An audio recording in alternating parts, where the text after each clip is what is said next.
Worried about the United Nations? Anxious about those bills piling up? Want to get away from it all? CBS offers you Escape.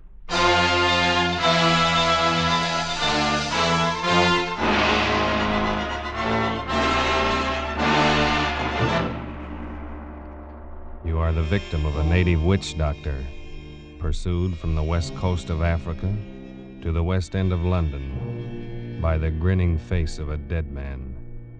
You are under the curse of a poorer man.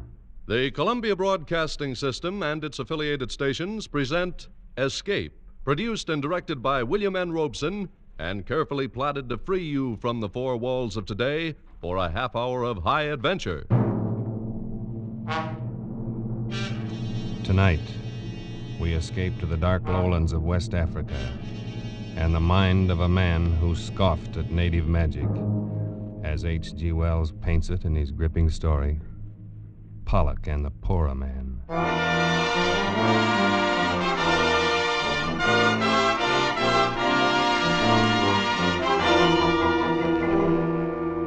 I had spent considerable time in Africa, but I have given little credence to the many superstitions of the natives there.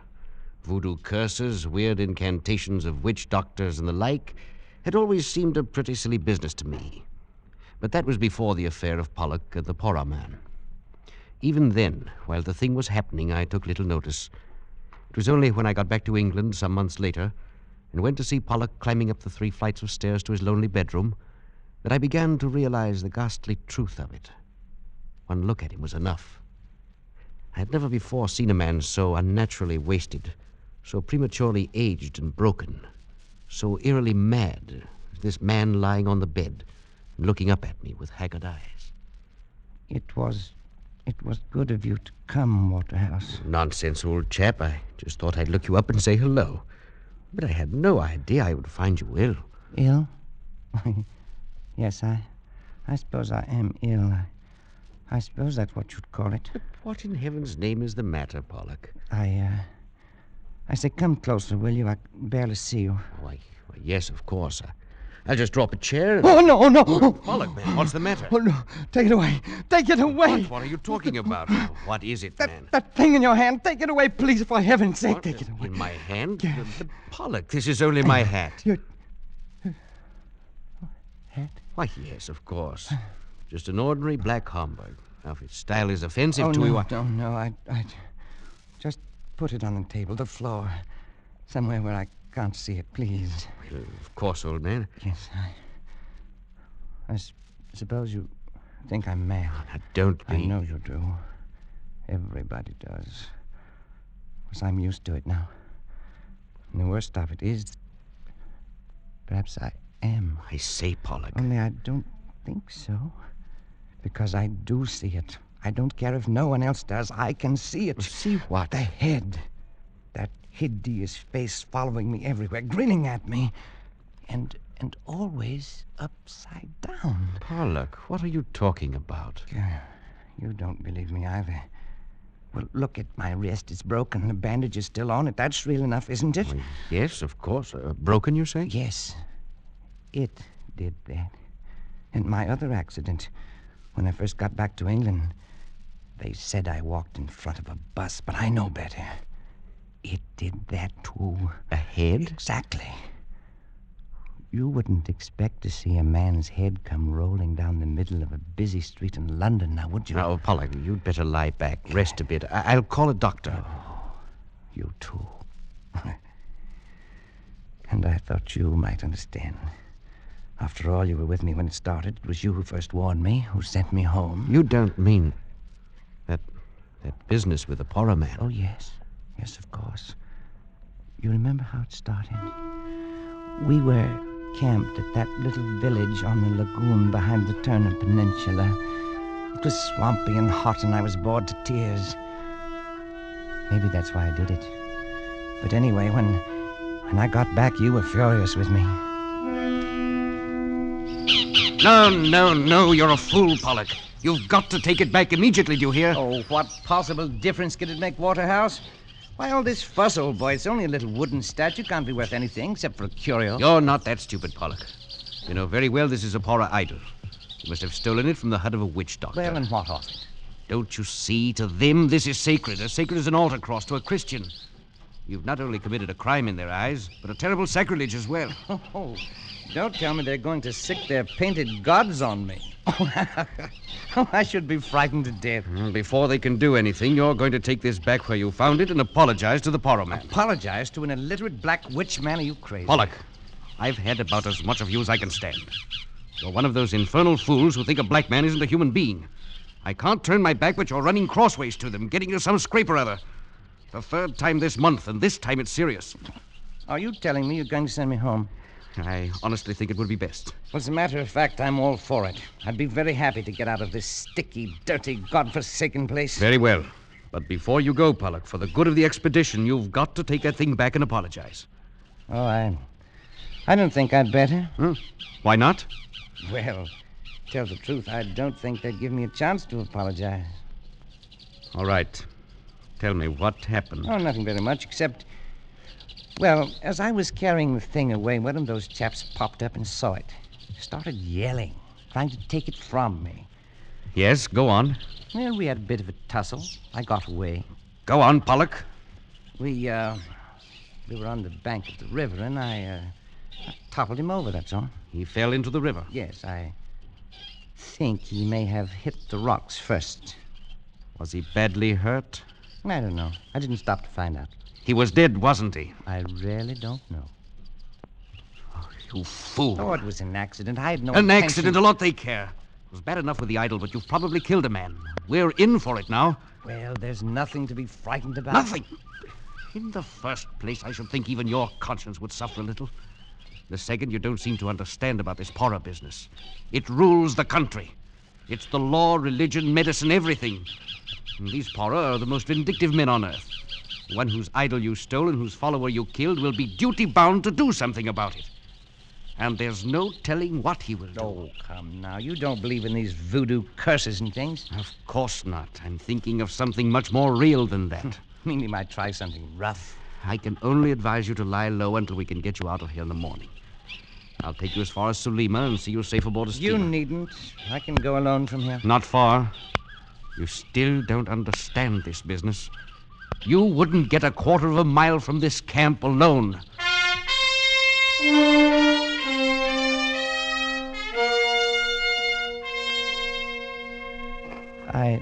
I still thought you were making a mountain out of a molehill, Waterhouse.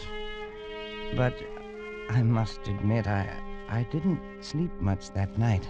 I lay there on the mat in my hut and listened to the sounds of the village. And then later to the noises of the night-wakening jungle.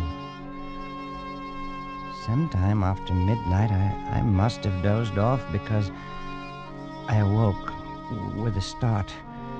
For a moment, I was confused, but I sensed something wrong. And then, framed against the moonlight square of the door, I saw a hand upraised, and in it, a knife. Stop it! Stop or I'll shoot! Stop, you devil, you! Pollock, what is it? What happened? I missed the beggar, Waterhouse. I missed him. Who missed who? What happened? The Porra man. Waterhouse, he was in my hut. He had a knife. He tried to kill me. Now, wait a minute. Wait till I find a light. There. Are you all right, man? Oh, I'm all right. I just saw it in time. I rolled aside and... Look. Eh? In my bed. The knife. Oh, that was a narrow one. Well, perhaps now you understand the seriousness of this. Waterhouse, I saw his face. He stopped just at the door for a second. He was crouched down and he looked back at me from under his arm. His face was etched clearly in the moonlight. It was upside down.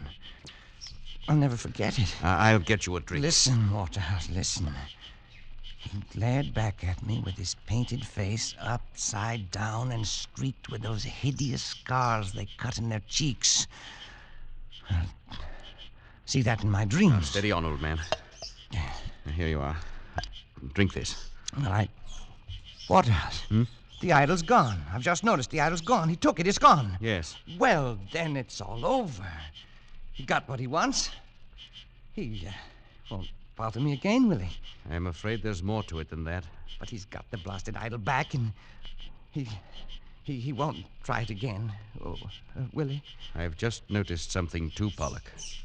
There's something here on the floor. One of your shots clipped off the tip of his little finger. It's too bad you aren't a better shot. Why? Why'd you say that? Because I'm afraid we haven't seen the last of this business yet.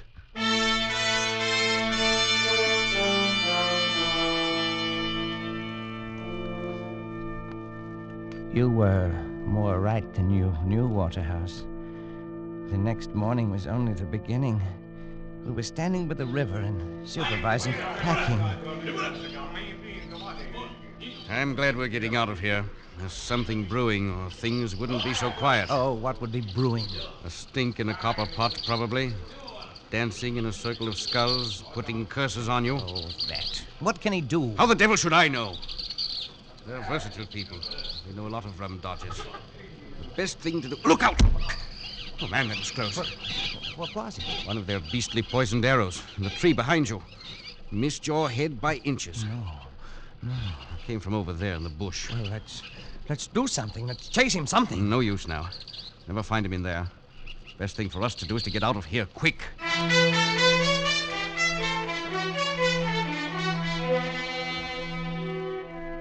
Well, we got out all right.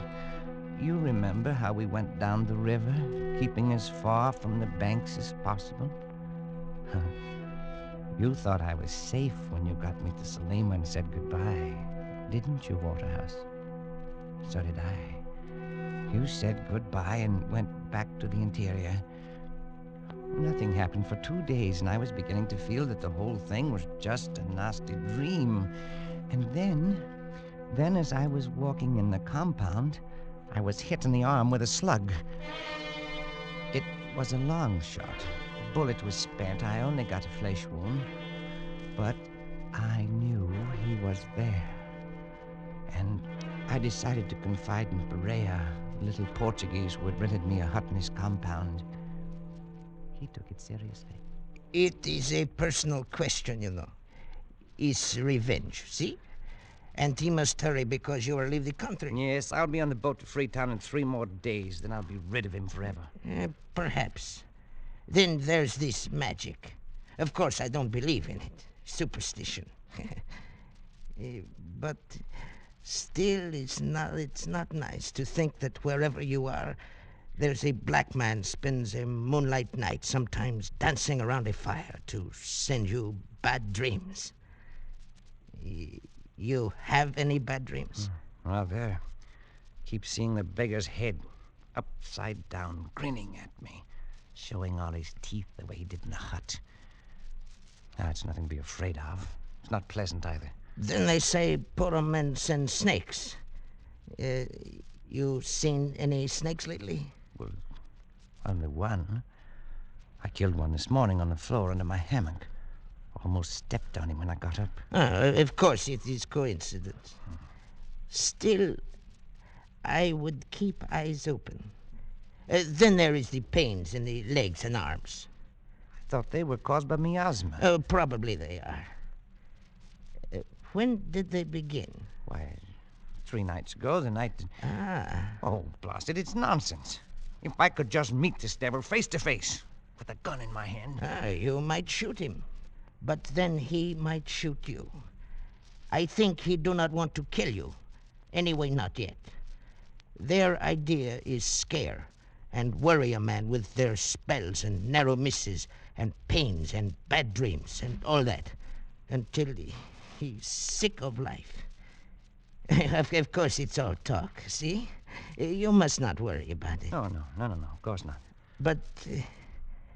I wonder what he'll be up to next. Perhaps it is I who shall be up to something. What do you mean? Never mind. But I'm not one to just sit and take this.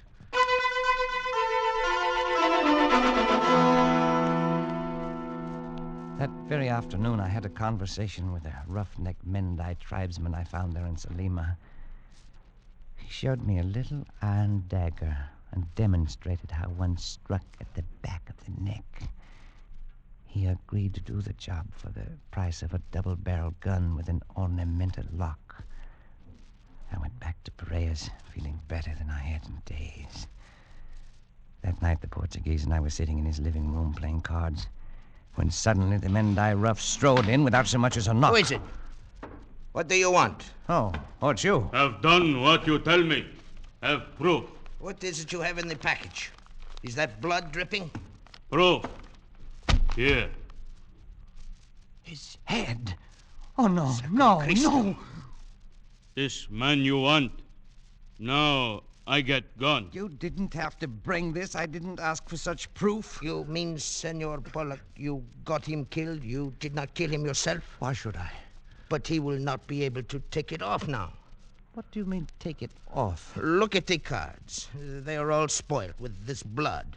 What do you mean, take what off? You must send me a new pack from Freetown. You can't buy them there. Take what off? It is only a superstition, I forgot. The natives say if the witch, he was a witch, but it is all rubbish. Go on. Well, they say you must make the Poro man take the curse off or kill him yourself. It is very silly. Gun. No. Yes. I'll make it 2 guns if you'll take that beastly thing away. No. 1 gun. No. All right. Freya, that gun you have for sale, give it to him. I have the money right here. Yes. Over here. Now, take it and go. Thanks. It is funny how the head sits upside down. Just the way I saw him that night. Just the way I see him in my dreams. Like it was weighted that way. You will take him with you when you go. Maybe take him now. My cards are all spoiled. There is a man sells them in Freetown. You should have killed him yourself. Stop it. Stop it. Stop it!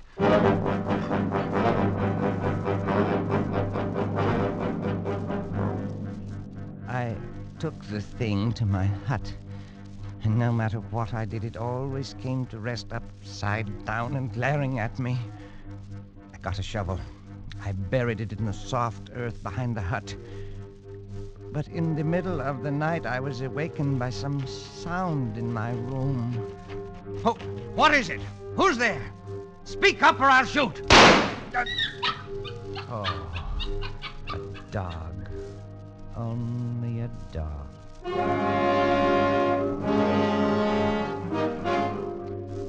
Yes, it's only a dog.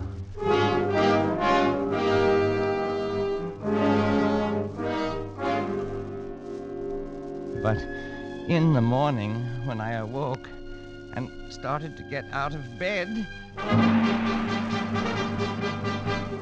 there it was, in the center of the floor, glaring at me upside down. It was uncanny until I remembered the dog.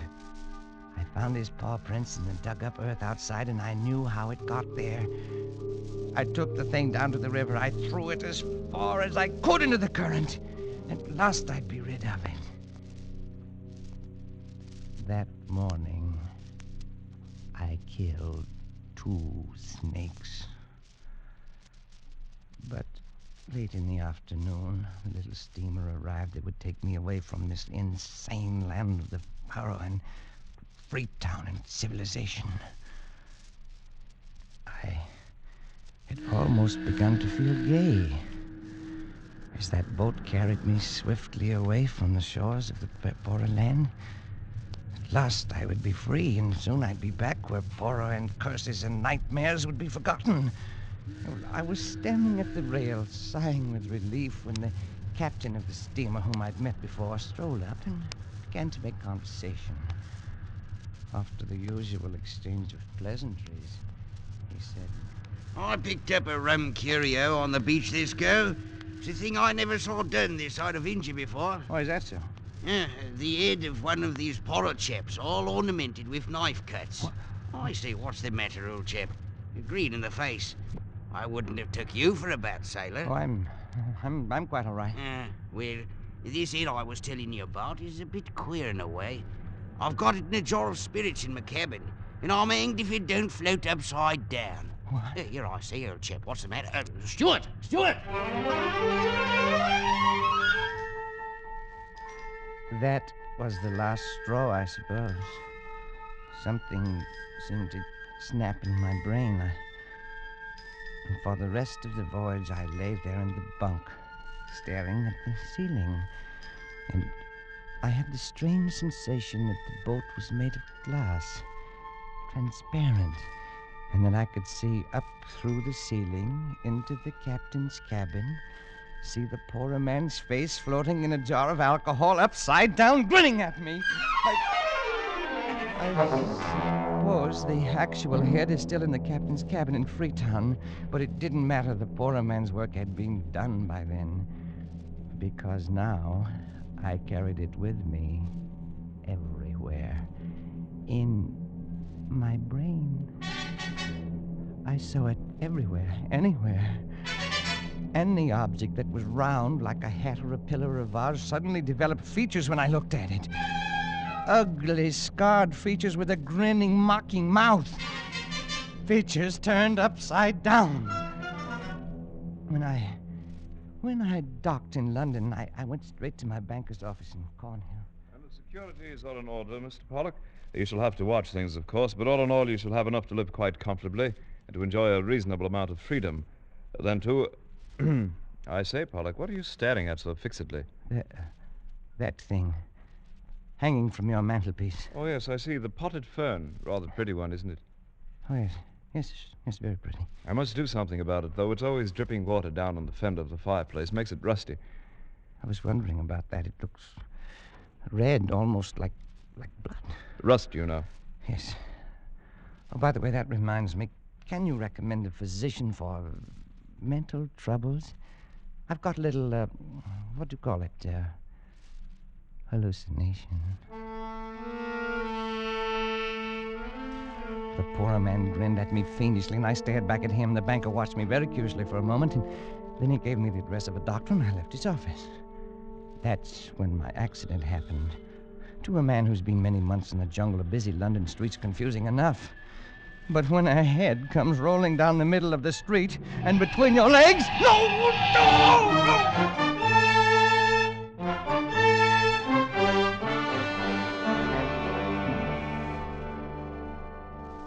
I was in the hospital for weeks.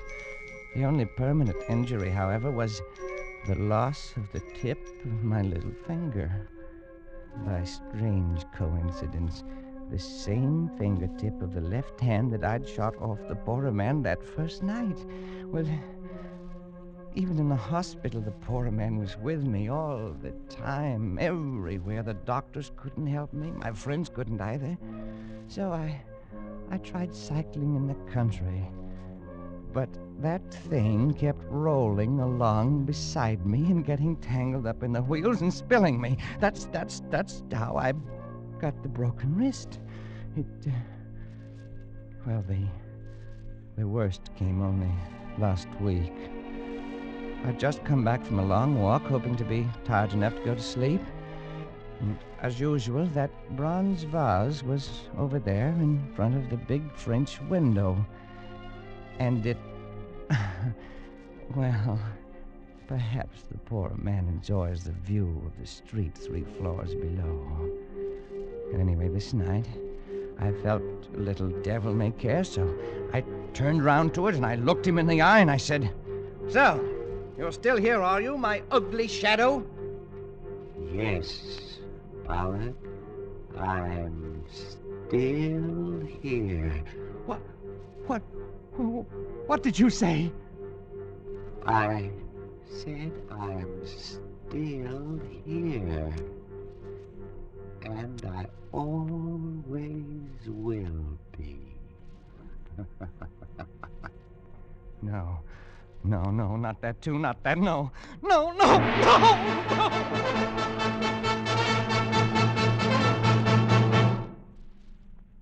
So, now you understand, Waterhouse?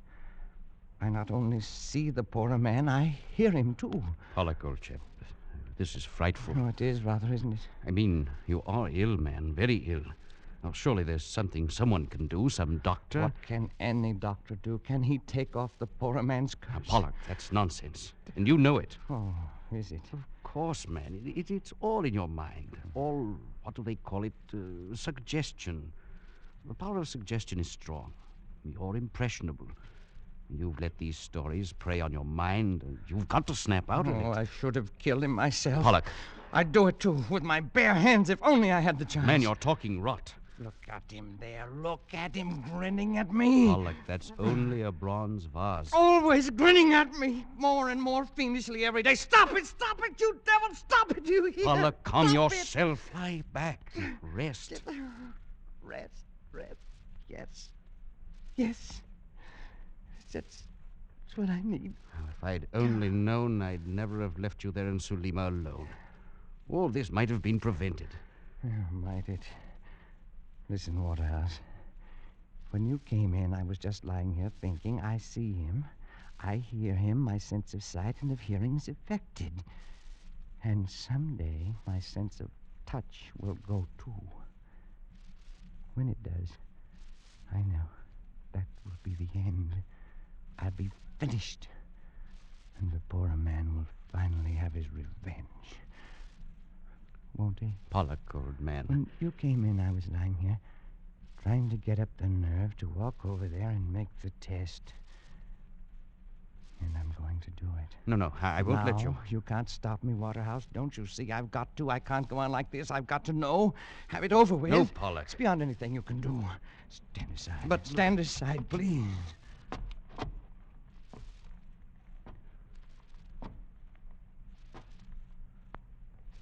Now.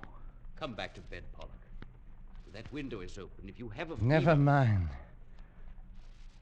This is just an ordinary bronze vase.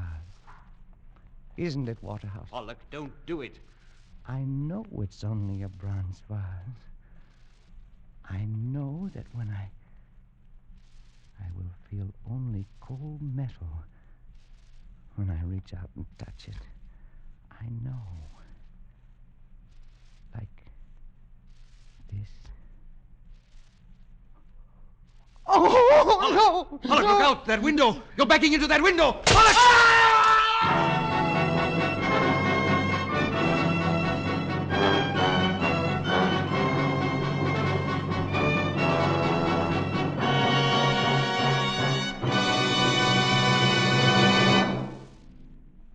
Escape is produced and directed by William N. Robeson, and tonight brought you Pollock and the Poorer Man by H.G. Wells, adapted for radio by John Dunkel, with Barton Yarborough as Pollock, Louis Van Rooten as Waterhouse, and Bill Conrad as Perea. The special musical score was conceived and conducted by Cy Feuer. Next week... You are groping through the darkened corridors of a gigantic department store in the dead of night. And suddenly you realize you're not alone. That 100 eyes are glaring at you from the shadows. 100 hands reaching for your throat.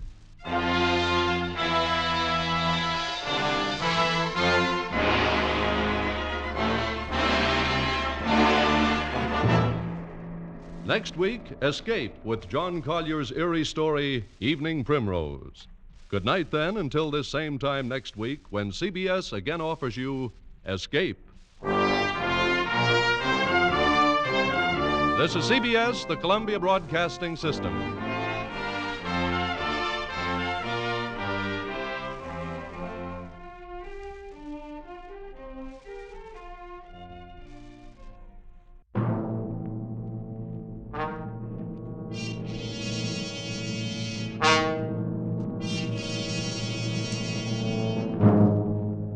Did you lose an election bet yesterday? Feel a bad cold coming on? Want to get away from it all? We offer you Escape.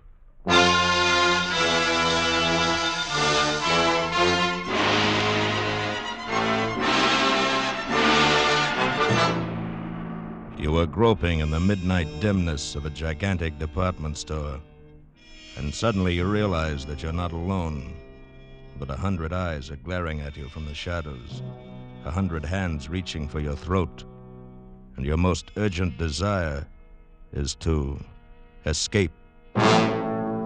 Escape, produced and directed by William N. Robeson, and carefully plotted to free you from the four walls of today for a half hour of high adventure.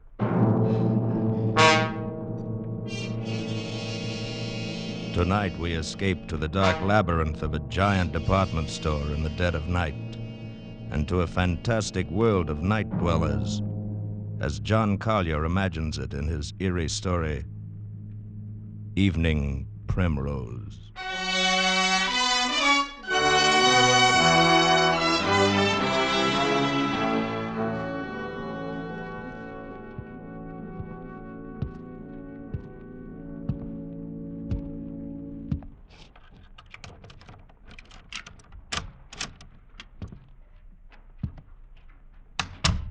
Sadie? Sadie, hey, what's the matter? It's me. Oh, Sam, you nearly scared me to death. What do you mean coming in so quiet? Hey, I didn't mean to scare you. I thought you'd be asleep. I didn't want to wake you. Oh, Sam, I'm glad you're home. Hey, what's the matter? Oh, it's terrible. You gotta do something, Sam. What's terrible? It's this. Just look at this. What's terrible about that? Looks like an ordinary pad of paper to me. Yeah, that's just it. That's just what I thought. But it's got writing in it. It's awful. Oh, wait a minute. Maybe you better tell me what this is all about. Well, today I went shopping down at Bracey's department store. Huh? I needed some writing paper, so I picked this up. It was on top of the pile, and bought it and brought it home. But tonight when I opened it, I found it's got writing in it. Well, that's nothing so terrible. Just take it back tomorrow and make him give you a new one. Oh, no, you don't understand. It's what's written in it that's so terrible. What do you mean, what's written in it? Here, you gotta read it. Oh, Sadie. No, right now. Read it. Look, Sadie, I'm tired. I've been bowling all Please, evening. Sam, please. Just read it. All right, for Pete's sake. October 13.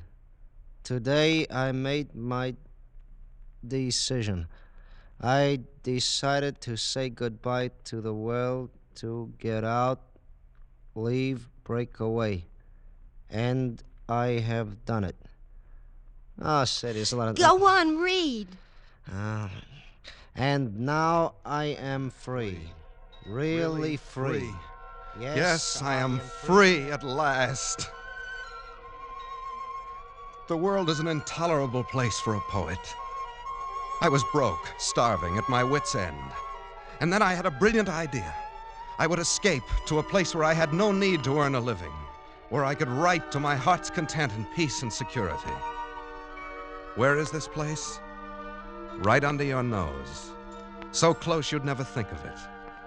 I am now living in Bracey's department store. I have everything within arm's reach that anyone would need or desire. And it's all free. Absolutely free. I arrived this afternoon. I'd spent 3 days looking over all of the department stores in town. I decided on Bracey's because of the completeness of their food department. Therefore, this afternoon, I entered the store and went immediately to the 4th floor, to the rug department, and hid myself in this dusty, out-of-the-way corner behind a pile of carpets. Once I'm settled, I'll furnish it with the best of modern pieces from the furniture department. It's small, but I'll be cozy enough. And safe.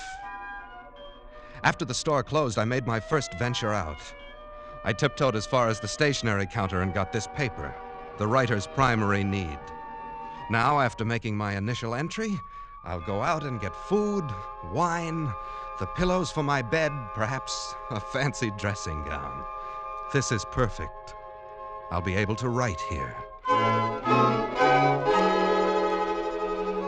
Dawn, October 14th. I'm almost too unnerved to write this. The whole thing is unbelievable. After the store was dark and completely quiet, I crept out and started for the food department. One's footsteps echo hollowly in an empty department store at night, and I found myself gliding along the floor on tiptoe, moving as silently as possible. But the sound of footsteps persisted. Suddenly I realized they were not my own. The night watchman. I was in the Salon Moderne. Quickly I seized a mink coat from a hanger, draped it about my shoulders, and stood stock still.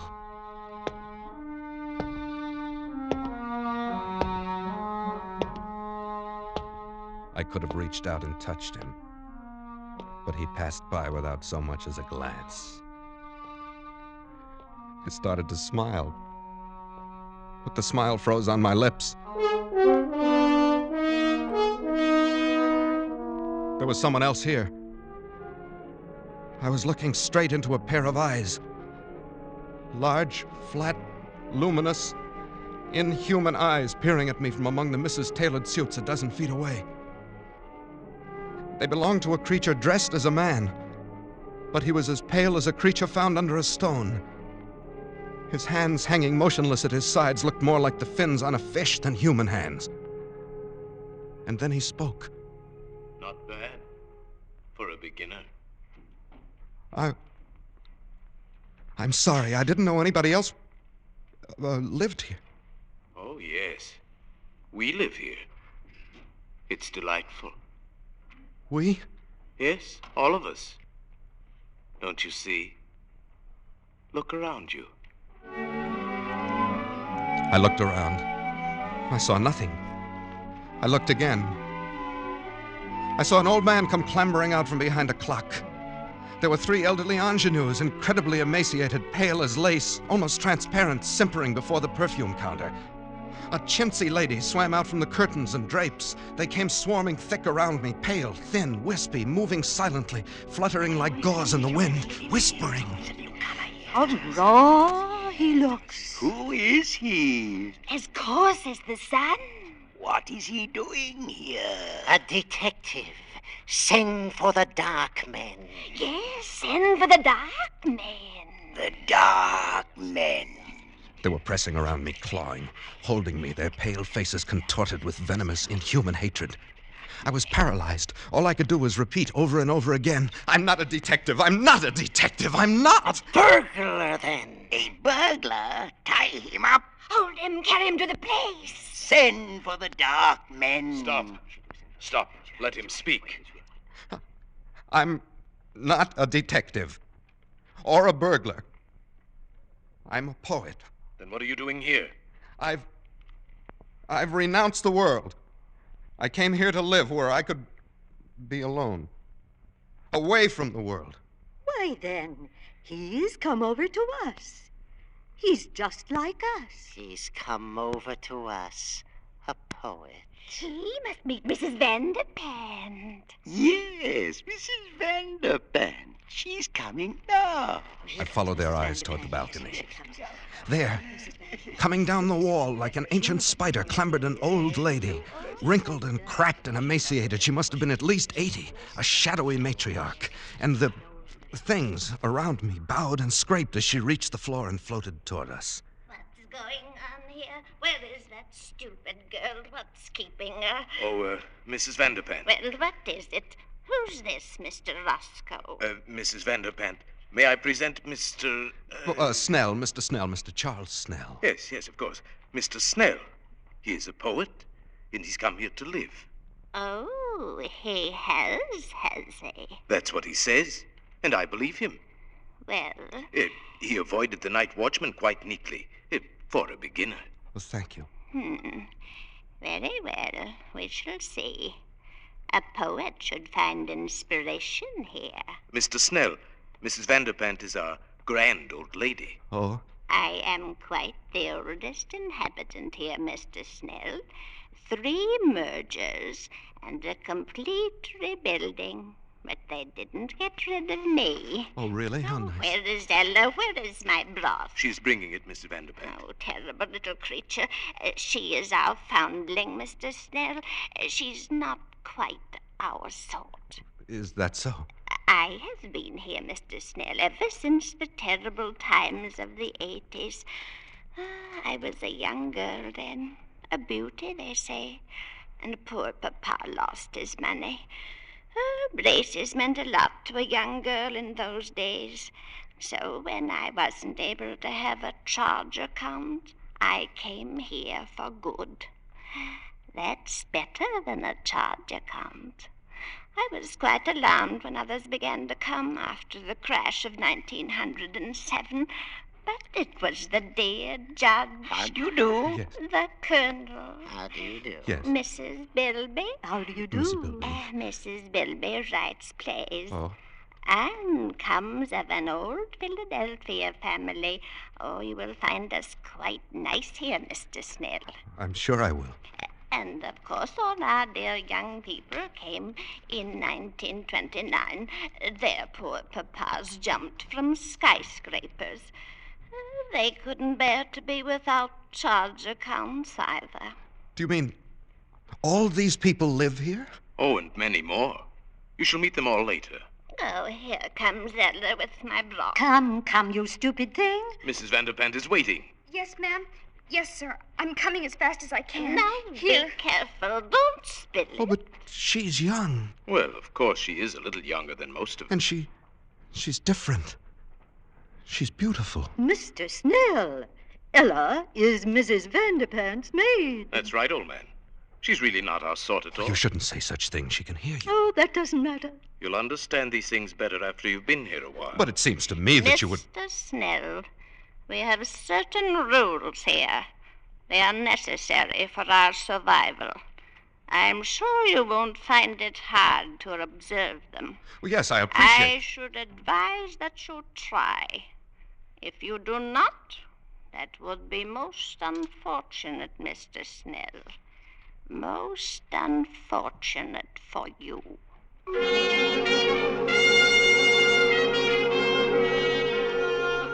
October 15th. You can imagine my feelings last night. My first thought was to escape as quickly as possible. In fact, I planned to wait till morning when the store opened, then quit my hiding place, mingle with the crowds, and leave Bracey's forever. But just at dawn, Mr. Roscoe brought me a cup of coffee, which must have been drugged, for I fell asleep. And when I awoke, I found I had slept all day, and night was closing over the store once more.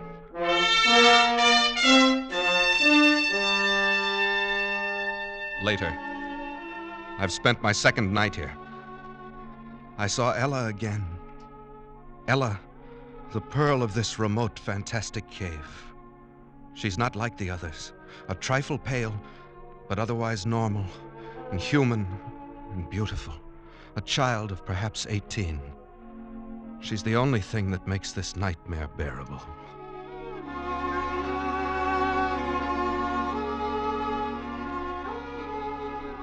October 20th. Escape seems almost impossible. There's a very effective burglar alarm system and the doors are all carefully guarded. But that's nothing compared to the Dark Men. Who are the Dark Men? I don't know. But they threaten any transgressor with these Dark Men.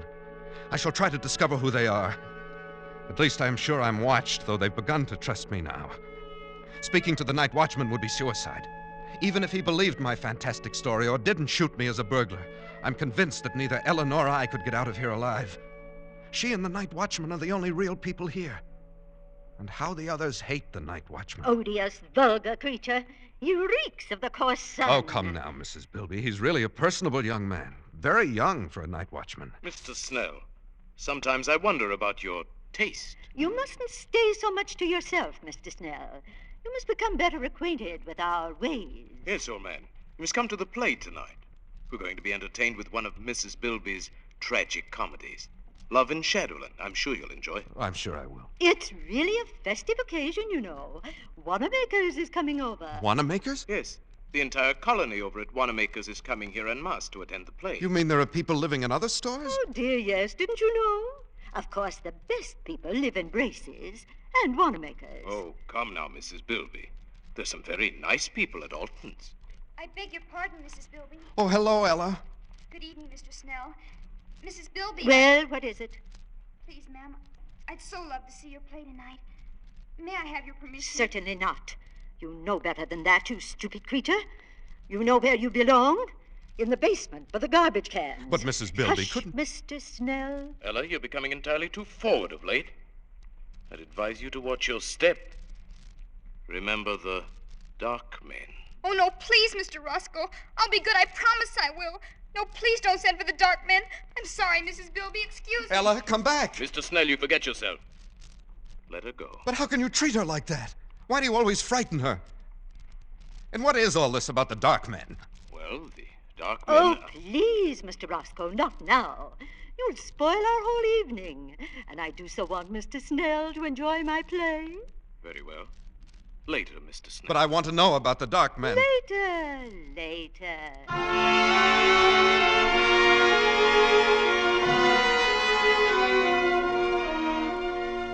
October 21st. At last I found an opportunity to speak to Ella alone. I hadn't dared to speak to her before. Here one has a sense always of pale eyes secretly watching. But last night at the play I induced a fit of hiccups. As I anticipated, I was sternly reprimanded and told to go and secrete myself in the basement where the night watchman wouldn't hear me. This was exactly what I had planned. I went to the basement. There in the darkness, among the garbage cans and the rats, I heard sobbing. Ella! Ella! Oh. Ella, is that you? Yes? Why are you crying? What is it, Ella? They wouldn't even let me see the play. Is that all? Oh, Mr. Snell, I'm so unhappy. There. You mustn't cry. You're the only one who's kind. Ella, why are you here? Why do they treat you so differently? Because I'm not like them. I didn't choose to come here. You mean you're held prisoner? Yes. You see, I was only 6. I came here on a shopping tour with my mother. I got lost and fell asleep behind a counter. It was dark when I awoke and they found me. Some of them wanted to send for the dark men because they were afraid I would tell on them. But Mrs. Vanderpant said no, I could stay and be her maid. I've been here ever since. Since you were 6? Haven't you ever tried to get away? Oh, no. I don't know anything about out there. I wouldn't know what to do. Besides, I'm afraid if anyone tries to get out, they send for the dark men. Ella, who are the dark men? Don't you know? Oh, it's horrible. Tell me. You know how people live in all the stores, at Gimbel's and Bloomingdale's. Yes, I know. Well, the dark men live at the Undertaker's. Good heavens. And whenever someone dies or breaks the rules, or when a burglar gets in and sees these people and might tell, they send for the dark men. Oh, horrible. They put the body in the butcher shop in the food department. And then the dark men come. I saw them once. It was terrible. What do they do? They go in where the dead person is. They have wax with them and all sorts of things. And when they're gone, there's just a wax model left on the counter. Then people put a frock on it, or a bathing suit, and mix it up with the other wax models in the windows. And nobody ever knows. Ella, you mean all these dummies around us? Oh, not all of them.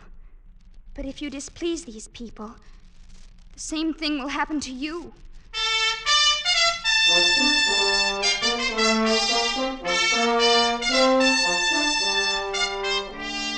October 30th. I haven't kept up my journal. Writing has been out of the question. Once more, I'm frozen with terror. But not for myself now. For Ella. They hate her. Any time they might turn against her and send for the dark men. My mind is filled with her. I dream of her every day. I'd live to see her at night. We've managed it several times. They trust me now and let me roam about without interference. Finally, tonight, I met her again and said it. Ella, I love you. Oh, Charles. I love you, Ella. Let's get married. Or whatever they do here. Then we can live together in my home in the carpet department. They wouldn't dare hurt you then. Oh, Charles, Don't look so dismayed. If you like, we'll go away from here. Maybe we can get transferred to Bergdorf Goodman's, overlooking Central Park. Don't, Charles, don't. You mustn't. But I love you. Ella, you're not in love with someone else. Yes, Charles, I am. But who? I thought you hated them all. It must be Roscoe. He's the only one that's young enough. Oh, no, Charles, not Roscoe. Especially not him. I do hate them all. They make me shudder. Well, who is it then? It's him. Who? The night watchman. No, impossible. I love him. He smells of the sun. Ella. Oh, it was wonderful the way it happened. Don't tell on me, Charles, or they'll punish me. Oh, no. I was careless, and there he was, coming around the corner in the ladies' lingerie department. I was caught. There were only some wax models in their underthings. There was nothing else to do. I slipped off my dress and stood still. Oh, I see. He stopped and looked at me. And Charles, he spoke to me. He said, "Say, honey, I wish they made him like you on 8th Avenue. Charles, wasn't that a lovely thing to say?" Personally, I should have said Park Avenue. It doesn't matter what street. It was a lovely thing to say. But what can you do about him? Ella, he belongs to another world. Yes, to 8th Avenue. I want to go there. Charles, are you really my friend? Yes, of course I am. And I'll tell you, I'm going to stand there again in the lingerie department, so he'll see me. And then?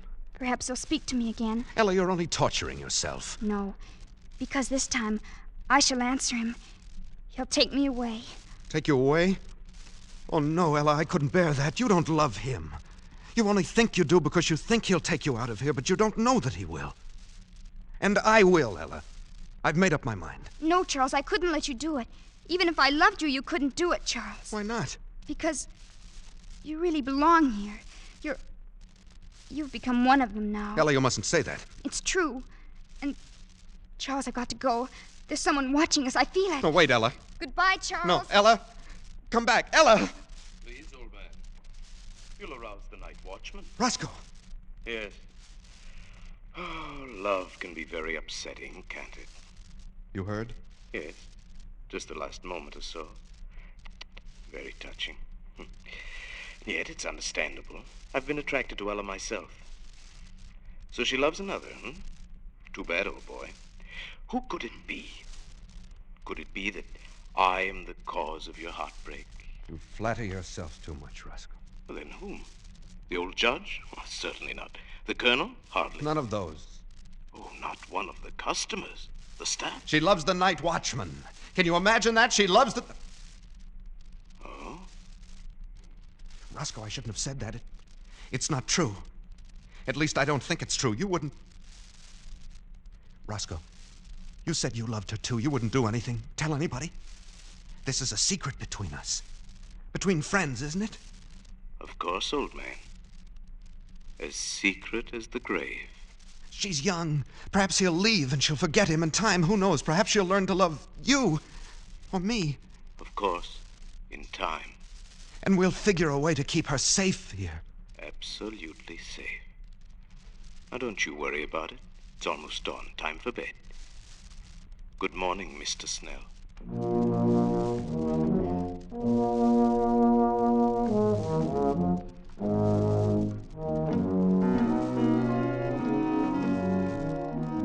Early evening, November 4th. I was a fool. I should have known he couldn't be trusted. He must have gone straight to Mrs. Vanderpant because this evening the atmosphere has changed. People flicker to and fro, smiling nervously, horribly with a sort of frightened, sadistic exultation. An informal dance in the record department has been called off. I can't find Ella. I'm going out again now to look for her. Roscoe, what have you done with her? Shh. Quiet, old boy. The night watchman. I don't care. What have you done? Whatever I did was for your own good as well as for the good of us all. Wait a minute. What is that? What are those people carrying? That's Ella. She's tied up. They're carrying... Ella! Ella! Stop it, Charles. Stop it. Oh, let me go. Oh, Let me stop, go. Charles. Stop it. You'll arouse the night watchman. No, they're taking her into the butcher shop. Roscoe. Yes. Those are the dark men. Good Lord.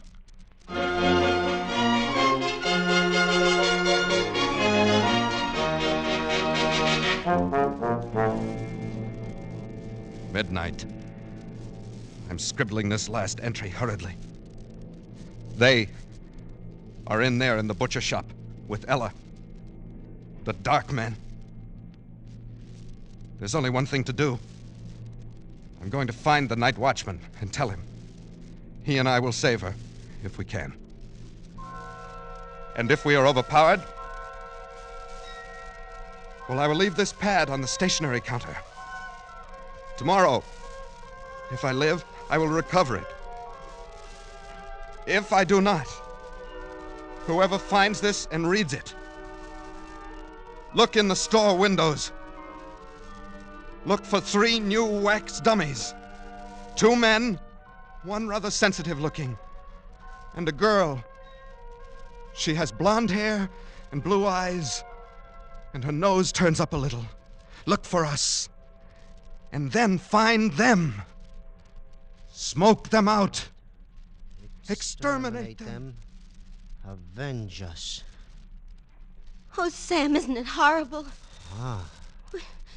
We got to do something. Tell somebody something. Oh, Sam, what'll we do? Do? Well, nothing. Go to bed. But Sam... Well, whoever wrote this has sure got a weird sense of humor. It's probably some clerk down at Bracey's who ought to be fired. But... You mean you think it's just a story? Are you kidding? You don't believe this stuff, do you? Well, I don't know. I Oh, just... forget it, baby. Come on, snap out of it. I shouldn't leave you alone. You get too many ideas when I go out bowling at night. But, don't you think maybe we ought to just, take it back and show somebody? Oh, nuts. It's not worth the bother. They'd laugh at you, baby. They'd think you were crazy or something. Yeah. I guess you're right. I guess I was silly. Yeah, forget it. Oh, come on. Let's go to bed. Huh? I'm tired. Okay, Sam.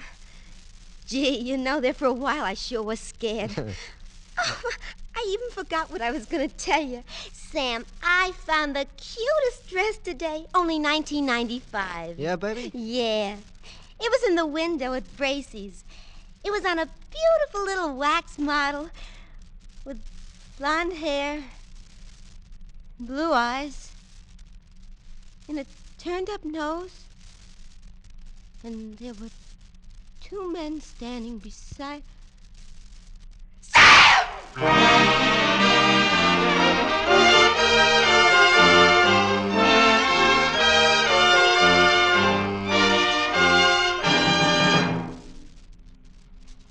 Escape is produced and directed by William N. Robeson, and tonight brought you Evening Primrose by John Collier, adapted for radio by John Dunkel, with Elliot Lewis as Charles Snell, Paul Frees as Roscoe, and Pat Lowry as Ella.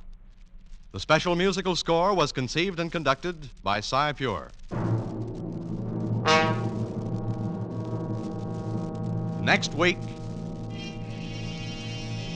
After you've had a tough day at the office, or leaning over a hot stove, when your 4 walls seem to be closing in on you, next week at the same time when you want to get away from it all, we again offer you Escape.